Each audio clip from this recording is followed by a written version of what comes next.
Timiza kino wekibeerawo omanyi olutalo lulinako kyebituuse naye Amerika emirundi egisinga babikozesa okutiisa gwe balwana naye agambe ke baleese kino kitalo butalo kubanga baatiisa Isirayiri ne bagamba tugenda kukuba Abawalabu ne baddira nti tugenda ziteeka ku Golani Heights tukube Syria. Brezhnev yali owa Soviet Union n'agamba kuba yali asupporting Abawalabu n'agamba we mugikozesa n'asitula aganyonyi ga T-60 bomba ne gatuula Alexandria nga kalina nuclear nga Barasha be bagakuuma ne bagamba we mukubira naffe tugenda bakuba ziri Misiri. Nixon n'amanya kigenze wala entese so kakati wano basobola ogikozesa ne bagamba tugenda kukuba missile za nuclear ku Iran. Russia atulage mu kajja parking wanted area tebasobola kuleka alayi waabwe kugwa mu Russia yatuuse gwerinda byeyongereyo ku level bajja kibalansinga bajja kuleeta ennyonyi ejje bagambe tugera submarine Ohio class zigenda kuba Iran. Russia gambe we mukikolera. Alright, yes. Oli ku Glosh TV nga bulijjo nateera njagala kubanga nkubuuzaako muganda wange gwe wenna atugoberera wano ku mukutu gwaffe gwa YouTube nti wasiibye otya ogamba otya kasubire oli bulungi. Nateera nkujjukiza nti nja kusaba muganda wange genda wansaawo osubscribinge olikinge ateera osharinge still osobola okomentinga okusinzira ku video eno nga woba okoze ki nga woba ojabe. Nateera nyongera okubanga nkujjukiza gwe wenna eyandyetaaze okubanga olanga naffe aba Glosh TV osobola okubanga otunoonyako kanamba kaffe ak'essimu 0750312083 oba 0750312083 ojja kubanga osobola okubanga otufuna tujja kubanga tukulangira bizinesi yo osobola okubanga naawe ogikuba abantu mu maaso. Ennyonyi eno baagikola nga eringa wo command center president abeera wali nasigala nga akomandinga kakati ku lutalo luno olwa Iran kyenkulaga nti abantu musome bye batabalaze kikulaga nti olutalo lw'e Iran lutudde mu Amerika ekigenze ewala kyogamba Isirayiri n'Amerika olutalo lubatuddemu ekiraga nti lubatuddemu kwe kusitula ennyonyi emanyikiddwa nti bagikozesa mu biseera nga Amerika survival ya Amerika eri threatened ng'okubeerawo kwa Amerika kuli mu lusuubo ennyonyi eyo lwe bagisitula. Tongamba nti bino byabadde bituufu ebyaki omwana nalabye vidiyo nga Trump bamutaddeko emikono bati nga bamusabira mbw abasajja babadde bamwegezaamu omutta kyekyo kyabadde okumwegezaamu abasajja Abayiraani bakambwe babadde bamwegezaamu okumutta kati goyinza okuba tomanyi gundi lwaki evuddeyo naye ate olumu bayinza n'obutaba Abayiraani abagagga abo abaagala olutalo lwa Iran batunde ebyokulwanyisa bakole basobola okukikola balage ensi nti da Iran is an existential threat kuba America olutalo lwonna okufuna support y'abantu kirina okubeera an existential threat ku USA. Kyobola abasinga baagala olutalo lwa Iran tewali threat gye lukirinako nga America tuyingira mu lwaki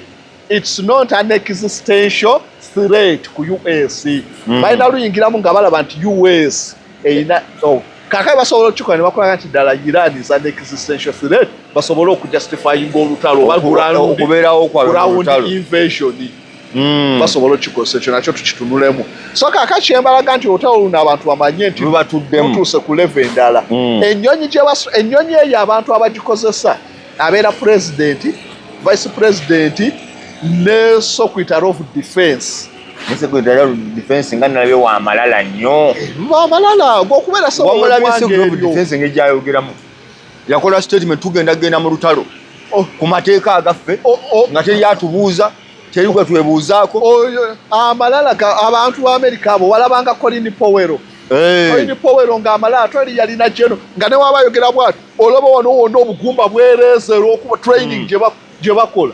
So kakati baba n'amalala mangi ono yayogezezza amalala malala mangi agabahitira agasembayo Amerika tujja mu lutalo tetulina tteeka lye tugenda kwebuuzaako malala mangi temutubuuzaamu tumenye eki naye realities ziba zibalinze abasajja baali mu White House awo olutalo lw'e Vietnam Nixon yayisa kye bayita Madman theory gwoba okyatonde ono oli yaleeta Madman theory ya authorizing okukuba bomu ku Vietnam n'amawanga ageetooloddewo gafuneko kuba bomu n'abaliwo baloze ku busagwa. Cambodia ani yonna balozeeko kubanga abavietinamu gye baayitanga okukusa ebyokulwanyisa. Kati bw'oba okuba naweyo kubayo baweeyo bakuba Laos bomu. Era wogenda mu bibira by'e Vietnam ne Laos wali ze bayita unexploded gundi ordinance. Omanyi tulina landmine ne unexploded ordinance. Landmine ze zino ze bateeka mu ttaka nga ejo. Unexploded ordinance ze bomu ezaagwa ne zitaabika. Nga kye baasala ematugga wali baafuna ekyuma ne bakireeta ematugga abasikulapu. Kyaba kutula obulera abantu nga 6 wonna ematugga wali. Ezo baziyita unexploded ordinance. Zitaayabika. Zijjuddeyo yonna ku bomu ze baabakuba. So abasajja bano olw'okuba amaanyi ge balina gabawala gaboogeza bingi. Bonna ne Putin teyagambaawo kogundi ku bateralisi abaalumba e Russia n'agamba nti ogw'okusonyiwa gwa Katonda ogw'obaweerezeewo Katonda gwange. So bw'oboogeza amalala kyobula buli ggwanga lyali lwanyi ne libeerako ery'amaanyi abasajja bo beematira. So kaakati mbadde nkyakulaga kino ne bakola eno nga command center president atuula muli ennyonyi eno ya mulembe. Naye kikwewuunyisa mu maaso wali mu cockpit webavugira. Cockpit yandabirwamu bulungi era pilot driver watuula awo. Pilot ne co-pilot. Technology aliwo mukadde nnyo. Nsonga ki? Kino si byangu bya cyber attack. Bw'ebeera radio mulimu ziri ez'olufungo. Zogira nonyola. So zino zakugira nti ogera Bluetooth naki ezo nyangu zakuzikola ne bajaminga mangu. Bagisigazayo ku technology oli. Yes. Ennyonyi eno bagiteekamu amenities nti president wa America nga bwaba mu White House bwasigala nga bwali wano. Ate kyeki kyasigala. Gundi eri gyafuna nga ali mu White House bateekamu laser upholstery emmeze ennungi designing ng'asobola okutuuza press conference n'atula n'abantu abala 18 naye entebe abantu 20 batuuza meeting mu nnyonyi omwo. Mweyo ennyonyi. Almost the plane. Ennyonyi eyo ne bajja bagiteekamu firiji mweziri mulimu kuuka mulimu amasitowa g'emmere epaati esinga mu gundi erimu mmere nti basobola okwefumbira. Ennyonyi nebeera mu bbanga ng'eno we beefumbira balya mweyagala. Alinako TV room alinako ekibu ng'asobola okwakisesinga ensi yonna asobola communicatinga n'okulaba ebigenda mu maaso mu nsi yonna asobola okomandinga olutalo. Eyina ebbugumu n'empewo. Leka n'okuleka gwe kiri muli swimming pool. Teriimu eyo. Temuli swimming pool. Temuli swimming pool. Eno si yakwejalabya. Sauna. Eno command center nga president wadda mu command center okuduumira. Eno kye baagikola naye ne bamuteeramu amenities esobola omubeeza mu bbanga. Ennyonyi eno baagikola ng'esobola okuwithstandinga electromagnetic pulse. Ate bye biki ebyoyingidde physics. Electromagnetic pulse g'emaanyi amasannyalaze singa gaba gajamiza amaanyi ge gazaala agasobola okusannyalaza. Kati olaba bwe baakuba Kyaddondo Rugby Club mu World Cup. Explosive ze baakuba ku Kyaddondo Rugby Club zaaleeta ne musisa abaaliwo awo. Ayaya abaana baatukuba ekigambo. Baapanga suicide bag ne bapakiramu explosive ne suicide belt oli gye yali ayambadde Marusalo yeepakiramu muno obuganga bwonna ne mugongo belt. Yasooka okubaluka nga ey'okubiri neddako. Eyasooka eyali suicide belt yabaluka abantu ne balowooza nti waya ze zijamize. Kaŋŋaŋala n'eryoka ezuukuka eyali mu bbaaga mu nsawo nga zino ze tukwata. Yakuba n'amasannyalaze ne gavaako. Looza ki ekyajjako amasannyalaze? Simanyi. Pulse. Shoko wave eva mu bomu yeeretera okujaminga ebintu ebiri awo ebigyetoolodde awo byonna. Kati ne bakuba nuclear bombu ne bagikuba ekigali amasannyalaze gamu wano tegasigalako. Tegasigalako. Bakakigali ako n'akagali tegasigalako wano. Byonna ebikosa amasannyalaze byonna bijaminga. Nuclear bomb. Shoko wave yokka esobola okutumbiza ebisenge bya Workers House ne bigenda mu kilometers 2 mu bbanga. Ne byemoola. n'olaba nga bikutusemu byonna mu bbanga shoko weevu nti olaba ekireeta laddu laddu we wabeerawo okubwatuka nga ettaka liri charged ne guni n'ekire okubwatuka okwo kyovola nti no tulaba layiti okusooka nti ekitangaala kidduka nnyo okusinga eddoboozi mu seconds kidduka kilometers kumpi emitwalo 29 point ekitangaala tekamyanso kaakati byonna bihapeninga lumu okumyansa kwe kubwatuka kaakati okumyansa okwo ekireeta okubwatuka nti amaanyi ago egakonectinga ne surface okuva mu kire ne wabeerawo okubaluka kuti okwokya okwo okulabika empewo yonna ebeera mu bbanga awo ebeera esiriira yes empewo ebeera esiriira kati empewo bw'esiriira etandika okudduka ku sipiidi ennene empewo ng'eva wano ewali ekibabu kaakati awo mu kudduka ekuliyetinga kye bayita sonic boom sonic boom ennyonyi ezo ez'abayisa zitera okudduka sipiidi ne ziwaguza mu atmosphere n'olaba ennyonyi ng'eringa ewagula mu kire n'etandika okubaluka popopopopa n'etandika okubwatuka abayisirayiri abo bavuga ennyonyi nedduka sipiidi n'esinga speed of sound mu kuwaguza ennyo mu bbanga awo mumuka ogw'enjawulo n'etandika okubaluka kati nawano laddu bwetyo bwekola kati okubaluka okwo kujja lwaki nti empewo ebeera esiriira n'etandika okuexpandinga outward ku sipiidi ennene n'eryoka ekola okubwatuka okwo so kaakati ne nuclear weapon we bagikuba wano oxygen yenna ali awo ajja kusiriira asigadde adduke nga yeeyongerayo ku speed kati eyo shock wave yeereetera ebizimba okubaluka n'ebirala byonna kaakati ennyonyi eno bagikola nga naye wabeerawo bakubye nuclear bomb esobola okuresistinga electromagnetic pulse nesigala nga ebyamasanyalaze bikyakola nayo nga tekoseddwa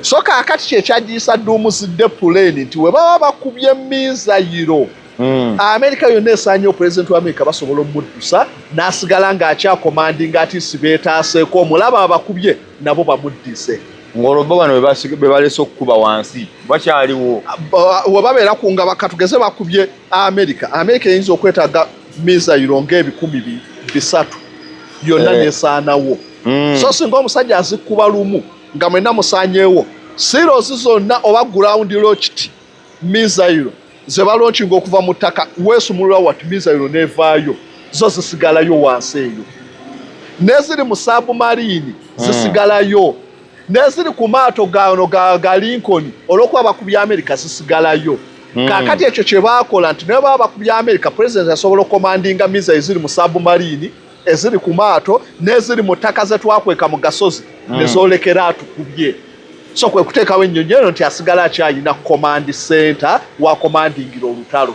kaakati okujja ku ddwaniro kitegeeza olutalo luba lubizze lwetaagisaamu command ey'omuntu atali ku ground alina okubeera mu bbanga sekulwanga ekitegeeza w'osoma ebitawandiikiddwa Irani esireteninga posti zonna eza Amerika n'amaato gonna temusobola teekayo omuduumizi w'amaanyi asobola okukubwa kaakati safute ye tuleete ennyonyi eno ebeere mu bbanga akomandinge Irani embeera eraga nti kati essaawa eno buli kifo Amerika kyerinamu besi newali amaato gaayo yesu kuba Irani yabawoonize n'obawooninga eryato lya Abraham Lincoln baagaddusa ku Indian Ocean ku kosi ya Iran ku kosi ya Iran ne bagongerayo ewala mu Indian Ocean lwaki ng'akaso Iran ke bataddeko kamanyi Iran nkambwe bwetyo obukambwe yabwetegekera naye eriko naye abanywanyi sajjabbi teribulwako kirungi Iran alina abanywanyi be bagenda sustaining olutalo n'egiba myaka 3 Amerika egamba munaku 45 tebajja kuba luwedde tebajja lusobola ebiriwo bikulaga nti no olugendo lukyali lunene nnyo balonze Kamene omupya tugenda mwogera kansooke malize ensonga eno abantu bamanye nti woolabidde ennyonyi enongeze ku ddwaniro omanya waliwo embeera ey'obunkenke ekanze ku mawanga gano so ekyo okuleeta ennyonyi eno ku ddwaniro omanya waliwo ekikanze nti kisireteninga n'omukulembeze oba omuduumizi yenna mu kitundu awo. Okusulaba nga tulese ennyonyi twagiyise tutya E-what? Twagiyise E6B. E kitegeeza electronic. 6 kitegeeza variant. Nga bw'olaba iPhone abasinga ze bategeera iPhone 11, iPhone 12 eba esinga ku 11. Definitely. Kaakati na wano eyasooka yali E1 variant ye yasooka mu 7 ne bagisuula ng'eyina ebitali birungi ebitasoboza President wa America ku survivinga ne bakolayo E2 ne bakola kaakati bali ku E6B ye variant oba ye model ko yeyo gye bayise mature yeri modern. So kaakati kye bayise E6 eno yeri modern version ikyali modern so ziri eza 7 kaakati B standing for Boeing. Boeing ye company eyakola ennyonyi zino. So kaakati eyo ye nnyonyi gye twogerako nti omulimu gwayo gwakulaba nti continuity kati wansira tesobola gikubirawo. Manya America nga bwereseyo E6 bomba gundi tesobola gikubirawo wansi w'Iran. Wasiwa ate genda kulandinga yuya mu bbanga ebimanejingira mu bbanga we gaba gaweddemu eriyo fueling tanka wezi America yatidde mangu nedduka ne kunsi sikutya wabula bakulaga olutalo luno okuva ku semata America teddanga kulwana lutalo lwasanzeeko equal ngono olutalo wano abalance nze Iran abalance nze ekintu teba nja kukulaga entalo ze baze balwana entalo zabadde alwana badde okumanya olutalo lubadde ddedire mu ssaawa 10 ezasooka America yali efiiriddwa ebintu ne sente zeetaddemu bya biliyoni 3 eza dola mu ssaawa 10 zokka ezasooka. Kati tuli mu ssaawa nalabye abantu ebyo essaawa tuli mu 1000 gyezikoma okweyongera on average okusinziira ku gundi bakiyita Center for Strategic and International Studies eno think tank enoonyeza ku byantalo bakugamba ono average America baspendinga miliyoni $780 buli lunaku nga baspendinga batya okumaintaininga Lincoln eyo yokka eryato ne destroyer zayo 3 ne attack boats endala 2 okugimaintainira okuvaayo eryato livaayo ne litambula ku nnyanja gavaayo naye tegabeerangako gonna ekikwewunyisa galemeddwa semberera ku kosti ya Iran. Lincoln eri wala eri mu Indian Ocean, Gerald Ford eri mu Red Sea bale motuuka wali bamanya akasito ke bajja osanga we bagatuusa. Nja kujja nkulaga obuzibu bwe basanze mu kudifendinga amaato ago ku Iran. Olabe lwaki bagaddusa ne bagongera yeri. Iran yagoba amaato ga America okulirana amazzi gayo. Nga n'olutalo lwali terunnaba Lincoln yaseetuka neddukira mu nsozi za Oman ne bagikweka eyo. Drone za Iran bakubako drone za Iran nga zirirumbye nga n'olutalo terunnaba ne bamanya asset yaffe. Nja kulaga kibalo ki kye basinzirako okubala ne bagamba wano tewali safe twongereyo eryato ne bagyongera mu nsozi ze Oman. Olutalo we lwatandika ne balivuga ne balyongerayo. Kaakati Iran yabagambye n'obagamba we muba mwepanka nja kukuba ne Diego Garcia. Diego Garcia kazinga kali mu Indian Ocean wala nga ku Mauritius ne Comoros. Bungereza yakalemera. Mauritius bato tosembere eno mu Africa. We wali Diego Garcia kazinga ako. Bakita Chagos Archipelago. Archipelago bye bizinga ebingi. Kyebaza Chagos Island. Kati Bungereza yabaddiza ye yali yabitwala nga bakikosa nnyo nga base mu Indian Ocean awo America ne Bungereza. Amawanga ne gagamba twagala independence yaffe Chagos ne bagiwa independence Chagos Island. Naye ne basigaza Diego Garcia nti ko kano tetukata. Kati ye wali base nti America misairo zonna ze bateeka mu destroyer ezaali mu Bahrain Iran yakubawo. Kaakati basigazaawo we basobola replenish okugenda ne bazaamu misairo basigaza Diego Garcia. Diego Garcia okuva ku Iran kitwala destroyer Lincoln eyo n'amaato gaayo ng'etambula ku nautical miles oba kilometers 5 buli ssaawa kitwalira ennaku 3 okutuuka ku Diego Garcia. Okutuukayo bafune misairo bakomewo okuba Iran. Kyenkugamba ye wiki kyenkugamba nti olutalo luno luli costly kwa America okusinga entalo zonna zeerwanye. So kaakati awo tosobola kugamba nti bajja kuleeta ennyonyi eyo okumpi. Iran misairo zerina basobola ogikwa erina kubeera wala ne atandika okukomandinga nti ennyonyi eno esobola okukomandinga zisubmarine. Submarine kaakati mulonkinge esobola commanding olutalo onna mu Iran nga communication weeri bulungi so kyekigireesa so ekikulaga nti n'abaduumizi ba America tebali safe ku ground kati beetagisa kubeera na nnyonyi eyo ennyonyi eyakolebwa ng'erina ku protecting president vice president n'awa defense kaakati gye balese ku ground kyekikulaga magnitude mu ntalo nga sematalo nti nuclear yakozeseddwa era ennyonyi y'emu eyo ne Russia bagirina nabo balina Ilyushin 280 eyo yekozesebwa e Russia nayo yeringa gundi Doomsday America bagita Dome Breaker balina amanyo erinnya lye bagiwa ne Russia bagirina ennyonyi bazirina nnyo America nabo balina nnyo banga America kati yakola 16 ezaki ezo zibwe zitie tennaba bakulimba sikyali nnya endala bawadde kampuni ya Northrop Grumman okulaba ng'ekola ate version empya erina ne technology ali modern AI n'ebirala byonna zezibadde zikyaliwo naye nga balina empya ze bagenda okukola ezituukanye n'omulembe so okutwaliza awamu bino byonna bwe bibeerawo mumanya waliwo ekyenjawulo ekikyuse mu lutalo Russia buli lw'olaba Doomsday kilooko nga bagidinyisiza n'etuuka mu 8 egenda tuuka mu 100 omanya waliwo embeera ey'obunkeeke ekanze Russia buli lwetuuka awo Doomsday kilooko bagiactivatinga n'etuuka mu 80 wetuuka mu 8 omanye y'embeera ya bwerende era n'abaduumira amagye mu America we bawulira nti Russia Doomsday kilooko etuusa mu 85 nabo nga baactivatinga kye bayita Difficon zibeera stages za readiness nti we mutuukira mu 5 ekitegeeza muba mutuuse nga n'emmeeri n'annyonyi zitandise okutunula gye zirina okusonga waliwo we baatuukira mu Cuban Missile Crisis ne batuuka ku Difficon 5 ennyonyi zaalina ku bisaawe by'omupiira nga zirandinzeeko beetegeka kuba Cuba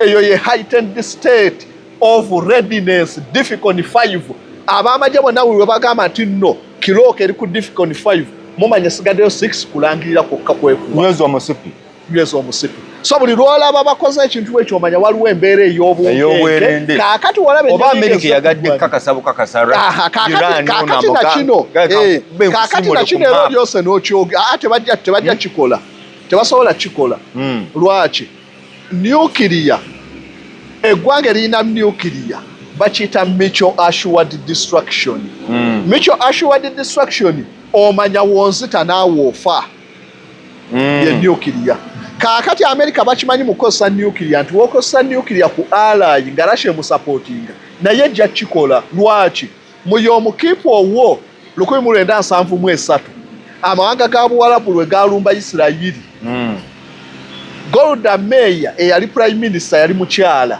yayogera ne Nixon n'amugamba ng'olwo Abawarabu basemberedde outskirts za Tel Aviv emizinga gikuba nga eginaakuba obutundu bwa Kampala Golda Meir n'agamba Nixon batukuba twongere ebyokulwanyisa Nixon n'agaana nti we mubawo ebyokulwanyisa nga tebannabayigiriza ssomo olutalo we luggwa bakukunala tufe twawangudde olutalo sooko baleke babakube tunagenda okujja mu nteeseganya bajja kuba batuwulira Abayisirayiri Nixon n'asooka agaana obaweereza emmeeri z'ebyokulwanyisa Abawalabu nga kye bakola Isirayiri ng'abo abasajja ba Saddam weebali Bagadafi gye bali eno ba Syria nga kitalo butalo Egypt era waliwo eyambuza Sudan mu lutalo luno omanyi contingent force Sudan gye yasindika gesindika okutaasa Abawalabu basindika abasirikale abasukka kumpi mu 6 kuva Sudan bagende kulwanirako Bawalabu Tunisia Morocco bonna nga basindika ejje so kaakati kyovola abaali balina okunafuya amawanga gano kati Golda Meir walaba nga bigaanyi n'agamba Nixon atuvuddemu n'alagira amagye nti activate Project Daniel ye project y'ebyokulwanyisa bya nuclear mu Isirayiri erinnya lye baali bafunadde bya nuclear nkugambye ku Jimmy Carter mu yali ndooza 71 we bakola kye bayita Vera satellite double flash Isirayiri baddira ebyokulwanyisa kase katono tebalina bye basobola gezesereza ne bakolagana ne gavumenti y'aba Kabul South Africa ne bagamba tugenda bawa missile ezikuba ewala nga tebajja batiisa bagoba South Africa namwe mutukkirize tugezese missile za nuclear waffe South Africa ne bagenda kazinga kilometers 600 okuva Cape Town mu ocean ne bagezesa misairo zange nga bamanyi teri ajja kulaba. Kumba America waliwo Vera Hotel eriko satellite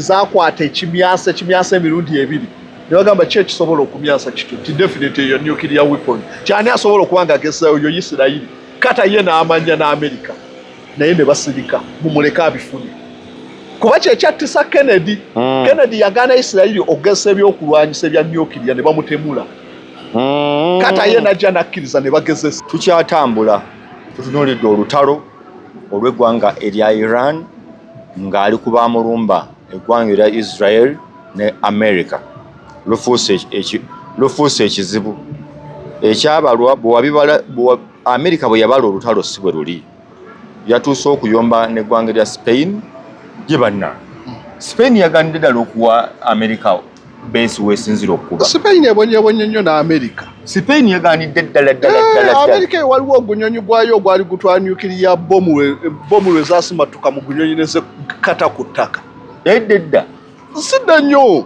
Spain disaster yali wali gwe nga nuclear gwomanyi gubomu ogwenkana ekimotoka kino kiturere kitwala amafuta ne gwekubirawo basitwala ku base nezekwe. So Spain ebonyebonye nnyo n'Amerika base zaayo naye wakwa Spain ewalana nnyo Abayudaaya ekikutemu Abayudaaya Spain teyina ddiiro. Spain eyina be bagijjako bagikola ki Abayudaaya baali bangi mu Spain emize gyabwe ne gitama ndowooza yali gundi King Ferdinand oba ne Isabella Queen be baayisa ekiwandiiko ekigoba Abayudaaya bonna mu Spain oba mu Europe. Mu Spain yokka ye yasookera ddala lwalinga arawundi 1,200 arawundi baali bakamala okugobayo Abasiraamu ba Moas ne bagoba n'Abayudaaya basooka ne bagoba Obusiraamu bwali bukonkalinzawo wonna emizikiti ne bagamba Abasiraamu baafugakaawo baafugakaawo nnyo era gundi Kalumenjini mu 8 ye yakomya Abasiraamu okuyingira Europe senga Europe yonna y'Abasiraamu Emperor Kalumenjini wa Frankish Empire ye yabakomya. So Abasiraamu ne basensawo wonna Spain babayita ba Moas be basensera ebitundu ebyo era waliyo obwa Caliphate bwe Cordoba Spain. Ani bangaba Abasiraamu abali abadduga bamwe bakigira nti Africa yafugako gundi Europe abaga bali baddugavu Africa nga yayiganya nnyo Europe awo ne Rome nadala gundi Tunisia bali bamaanyi Hannibal yafugakawo wonna yali athreateninga na kuwamba Rome then we bamudefeatingira. Rome yamuletera obuzibu yali muddugavu ate era ye yabagobaganya muddugavu ye yabawangusa. Nkutegedde kati ogambye Spain so kakati Spain enkwatagana yaayo n'Amerika yekirya sennungi nnyo ebyafaayo bya America ne Spain si birungi anti beewalana nnyo America okuweza zi state zi Texas zaani bazibba ku Spain kati empalana yaabwe yalina amatwale geeyo era olaba ne First World War ekimu ku kyayingiza America mu First World War baali bamuyita Zimmerman yali ambasada wa Germany mu Mexico ye yaweereza yali ambasada wa Germany n'aweereza ambasada ali e Mexico n'amugamba nti mugambe Mexico etuyambe bwe tunawangula America tujja jiddiza state za America ze yagiwambako America negamba mwagaana kubba state zange neyingiramu ku Germany. So enkolagana yaabwe si nnungi nnyo. Nyina omusajja wano gweŋŋenda okukebera wano eraga nti Spain teyagalanko kuki ono Israeli tebakolaganira ddala. Omusajja gwe bayita Pep Guardiola omumanyi banana gwe bayita Pep Guardiola mumanyi agamba yeewuunya ensi okubanga etunula butunuzi ng'ebyo byonna nga yeebuuza ensi etunula butunuzi nga Israel esaanyawo eggwanga lya Palestine bamazeewo eddembe ly'abantu tebaagalira ddala yeebuuliza ddala ate nga ye mu Catalonia waniga italina nnyo gundi anti Catalonia zezimu kuzakola Spain we bazigatta ne zikola Spain so tebaagalira ddala Bayisirayiri yavaayo openly Pep Guardiola so abo tebaagalira ddala polisi zaabwe endala nnyo Bayisirayiri. Kakati obadde ontwala mbadde nkyakutwala nti ekyennyonyi eno ennyonyi bagiyise batya ennyonyi eno bagiyita E6B E6B macho naye ng'eno y'emu ku nnyonyi ziri nnya ennyonyi zo zaatandika okukolebwa mu 73 ng'eno Idi Amin yakyatufuga. America Biden yali Amin yakatukwatamu. Nixon yali ku bukulembeze ng'anaatera olizayininga America ne bakola ennyonyi. Ennyonyi eno tebaagendera kugifuula kyeri. Boeing yali ekoze ennyonyi z'abasaabaze era woogiraba nnene bulungi ng'ez'abasaabaze eza bulijjo.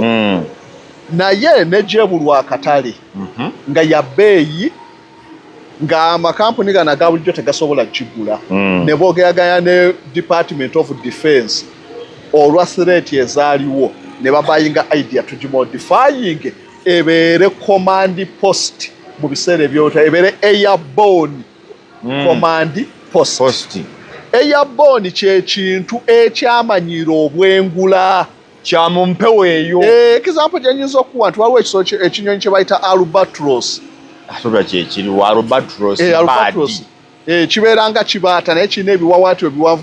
Albatros kisobola okubuuka ne kiyingira ebbanga ne kimala emyezi 6 nga tekize kulinnya ku ttaka wano. Leka naawe. Albatros osobola okuva mu Australia n'ennyonyi olumu gye zitayita neeyita mu Antarctica n'egyeyita n'egenda etuuka mu South America. Zirina direction yazo zimanyi naye esobola okubeera mu bbanga neeseeyeeya yamanya laws of motion neeseeyeeya bweti neddira n'omutwe neegukweka mu kiwawaatiro eti neebeera mu autopilot yo neesigala ng'egenda neyeebaka n'okwebaka neeguteeka mu kiwawaatiro eri mu autopilot ekibanga kirogo kiyitawa kyo kipima direction kimanya kanfuloti ngene wentuuka eri still era amanyi gy'alina okudda nti kaakati ngenda mu Afirika ngenda wa so kaakati era n'Amerika balina n'abayiiya ennyonyi baakoppa era balina ogunyonyi ba America gwe baatuuma mu albatros ennyonyi so kaakati ennyonyi we kaakati n'ekintu ekiri airborne kye kisobola okumala ebbanga eddene mu bbanga kaakati yennyonyi eno. Ennyonyi eno baagikola obwetaavu bwavaawa okukola ennyonyi eno etuuka okubeera nti bagiyita duumuzidde puleeni. Eno gye baatutte Iran. Yes, ennyonyi ey'olunaku olw'enkomerero oba olw'okusaanawo kw'ensi. Nga bagiyita musaanyaawo. Yes. Esaanyaawo ensi egenda kusaanyaawo Iran. Ate tekijja kusoboka. Kati ahe bagikolanga bagikola batya? Bagikola lwaki? Nti amawanga gano geeraliikiriranga nnyo nuclear weapon. Bana nuclear kintu kya bulabe. Nja kujja nsomeseko abantu bagenda ne balowooza nti nuclear kintu kya muzannyo. Nuclear weapon n'osanga bomu ng'eweza just kilograms 5 kuba kakati balina za megaton weapon balina megaton megaton ebamu meka kakati olaba akakuba Nagasaki kali ka kilotons zibeeranga MBs we tuba tuzze ku byessimu wano kati megatons zibeeranga GB. So akakuba Japan kali ka kilotons 15 zokka gye bayita gundi Fatman naye yakuba Japan we yagwa bweti Hiroshima radius kilomita 5 buli wamu destruction wonna ebizimbe ku ttaka. Ekubye ku gundi wali ku post office paka Kawempe ku 5 ebizimbe byasaanawo nakawa ne bisaanawo awo wonna ekyo entebe n'amasuba bomu emu ya kilotons eringa ya olinako MBs 15 ye yakola ekyo kyonna naye wekiba gibbi kabaka wanga. So okugeza sabomba gye baakuba ku Navoya Zamuria Island ye kyasinze okuba ennene mu byafaayo byensi Russia bagigezesa mu nkaaga yali nkaaga mu gumu bagikuba ku Navoya Zamuria Island eri kilometers eri ludda weeyo eri mu Arctic waggulu kati eno side Norway yeri okumpi naye ne Norway abaali mu kilometers 260 endabirwamu zaayatika ez'ebizimbe. Russia yakola bomu yagezesa bomu ekyasinze obunene mu byafaayo by'ensi bagiteekako na ambuleera ennyonyi eyagisuula ne bagiteekako lyambuleera lizitowa ttani 2 likendeeze ku maanyi weneebekka ennyonyi zisobola okwescapinga baleme kufiiramu zisuke radius ya kilomita 5 ebenga ligisike ekenge kampola zino sobola okwesegula ekibambo singa se kuba ne probability y'abaagireeta yali ya 50 okufa balina emikisa 5 ku 5 yes okuwona n'okufa. Yes. so nejejiso yayabikira mu bbanga kilomita 2 we yayabikira teyalinda kutuuka wansi amaanyi gelina nga gakikiza n'okutuuka wansi ne mumanyi atomic bomb Russia yagikola bagiyita batya sabomba yakola kibayita sabomba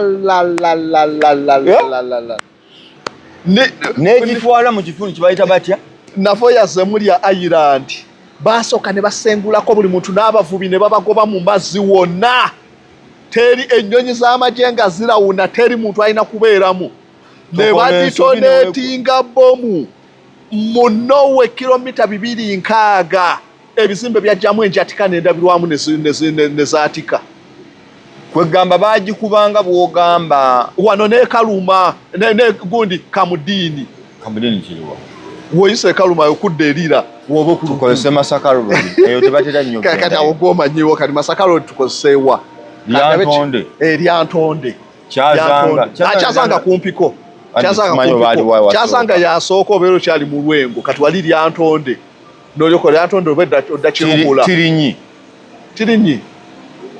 no walibeera okumpi kuba ova wakava yiganga noddako kati waliwo maaso eyo abantu baffe bo bamanyi babale mu kilomitas ezo wawe wano ng'oyisize mu Bende Kyegeegwa oba oli Kyenjojo bagikubira Kyenjojo wana ebizimbe ne byatikamu enjatika y'emyukirya obunafu ne bugwa bomu ng'ate olwo nno kuba yali hydrogen bomb baali bakitadde mu COWAS 2 bino bisuse COWAS kiringa eji ery'enjuba 2 wali olirabyeko kaakati hydrogen bomb weeba hydrogen bomb ebeera ne COWAS 2 atomic bomb eba na COWEMU naye ebalula wano n'ab'Eryantonde ne bafuna effect naye olwo ate we ziba 2 tibagenda ne bagikola ng'erina nucleus COWAS 2 netandika chain reaction atom ne santico splitting ne zibaluka ezo ate ne zibalula kiri ekirala kye batadde mu mwera mu COWAS 2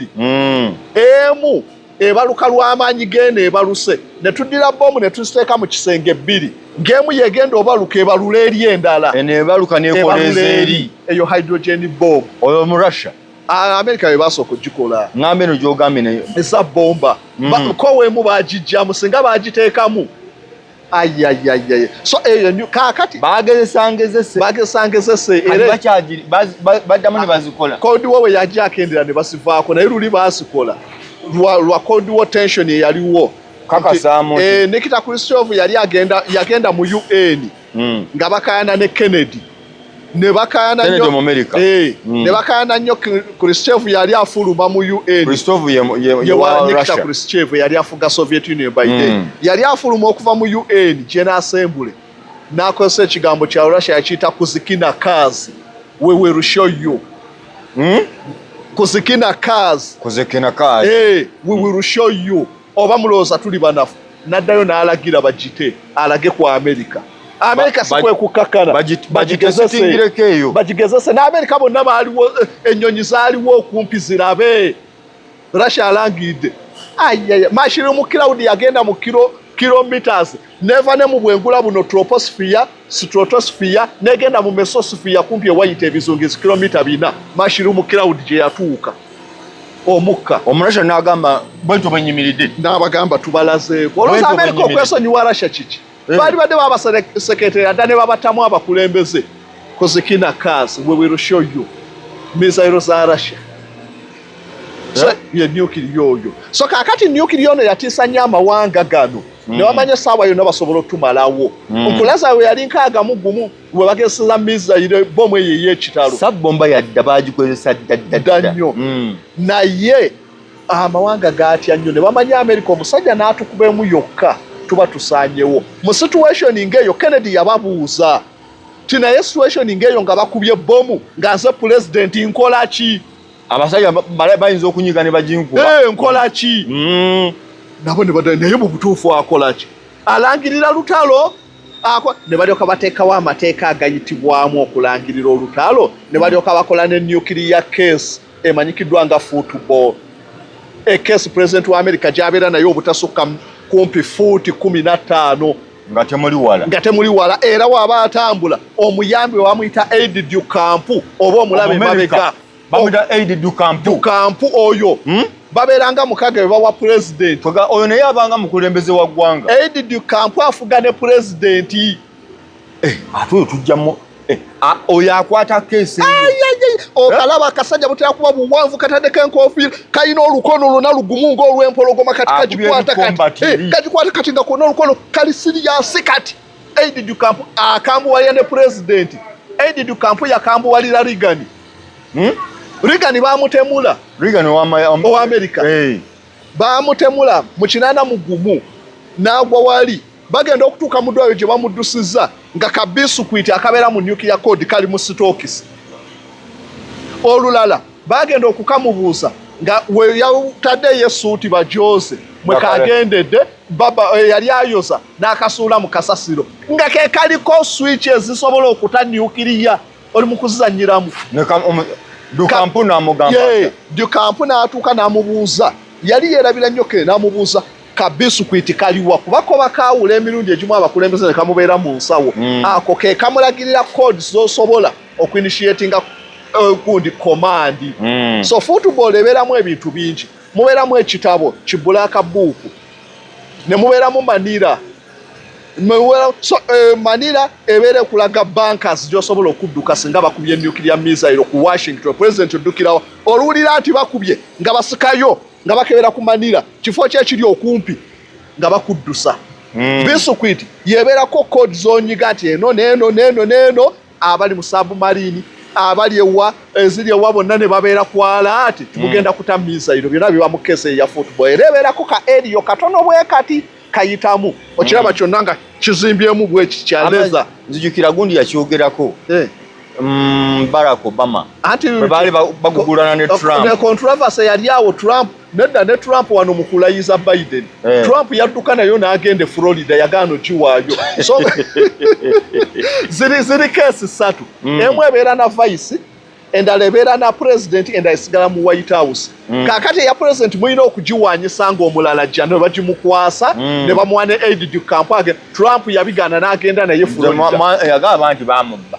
Baasikayo ndala yali mu White House gye baaleeta gye baawa vice gye baawa president ne vice eyiye. N'agiza luvannyuma. N'agiza ne bagijjayo ne bagiza.